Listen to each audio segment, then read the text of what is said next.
Who would have thought in just 1.5 hours you could get away from all the traffic and hold-ups in Bangkok to this?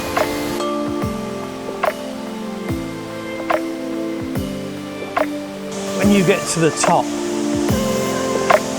you do get a reward. Welcome to Nakhon Nayok and the Sarika Waterfall. Coming from Bangkok, then the best way to do it is to drive. But I know, like me, a lot of tourists are not going to have a car. So how do you get here by public transport? Well, you used to be able to get here years ago when I came regularly, because I actually used to teach in a hotel near here. So I've been to Nakhon Nayok more times than I've been to most provinces. It was quite simple. You used to go to Victory Monument, get on a minivan there, and they would take you to the hotel in Nakhon Nayok. Now they've improved it, it's not quite so straightforward, surprisingly enough. They moved all those minivans away from Victory Monument. Some of them went to Egamai, which would have been useful, but the one to Nakhon Nayok actually went over to Morchit. So yesterday morning I went over to Morchit to get on that, only to find out I'd missed the last one because I was there after 10 o'clock in the morning. I then had to get a minivan over to Future Park Rangsit, waited a few minutes to pick one up from there. Nice minivan actually, it's more of a mini bus than the old minivans they used to have, so a little bit more comfort, hopefully a little bit more safety with that. And I paid 250 baht to get taken from Future Park Rangsit right to the hotel. They dropped me off at the hotel. Then last night, well, it was a little bit late to go and see the waterfall because by the time we arrived, it was about 4 p.m. after that journey. And the waterfall closes at 5 p.m. So opens again at 8 o'clock in the morning. Breakfast starts at 7:30. Just walking a few meters down to breakfast. And breakfast is a set breakfast. You order it the night before, but there's a choice of so many things on there. You can actually tick all of the boxes if you're feeling hungry. Here is the cafe and bistro that belongs to the hotel behind me, and that's where we came for our dinner last night. Dinner cost just over 500 baht for 2 people, breakfast included in the price of the room.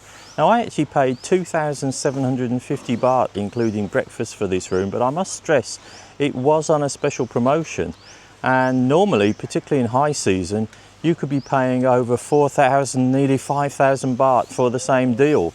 So look out for those special promotions because you can save money. Just to tell you a little bit about the hotel, it's rated 4-star, got some brilliant reviews, and I think the reason it gets those brilliant reviews is twofold. One is the location. It's the closest and only hotel right next to the Sarika Waterfall. And secondly, it's a really classy hotel. When you go in there, everything's made of wood. All the furnishings are top notch. It's very nicely done, even down to the music as you come in through the door, jazz music playing through Fender speakers with a smart TV. You've got a separate toilet and bathroom.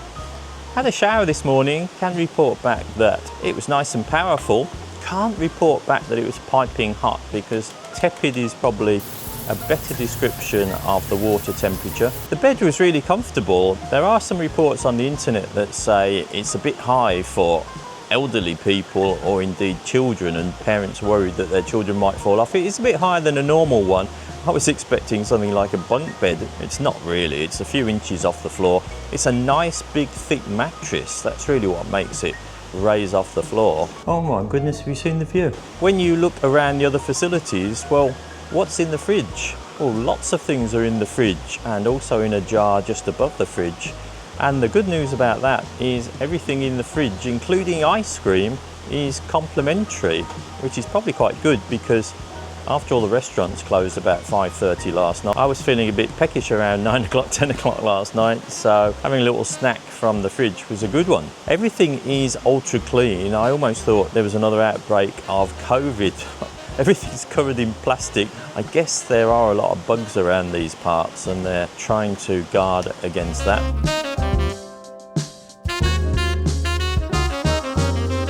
We'll do then as a breakfast table, the sound of the river. Here's some food coming.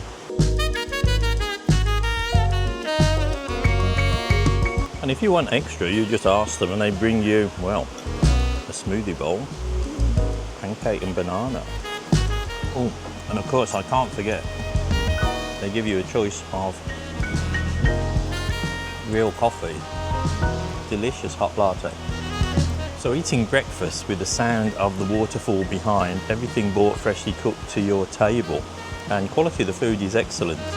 I do normally prefer a breakfast buffet, but when they give you a full choice from the menu and you can basically order everything from the a la carte, it doesn't seem like a set menu anymore. It's really quite delicious. Ready cap, good morning.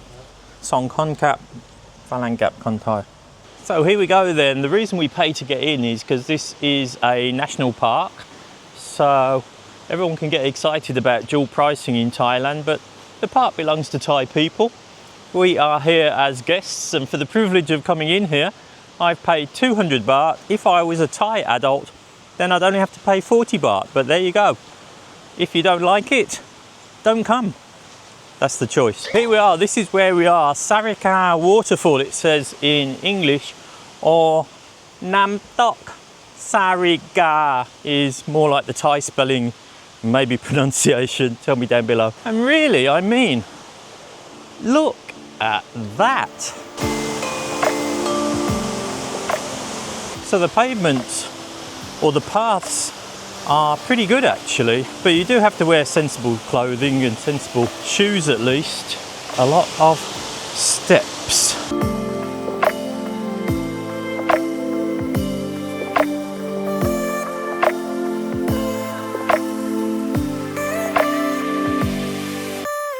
Doesn't look like you can go out further here. No entry. I think it says they've had accidents resulting in death. So here it says Yu Chom View, which in English would be viewpoint.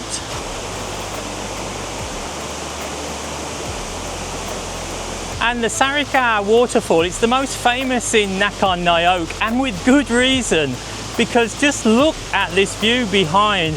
It's a 9-tiered waterfall that just plunges straight down a cliff into the wooded forest, and it really is stunningly beautiful.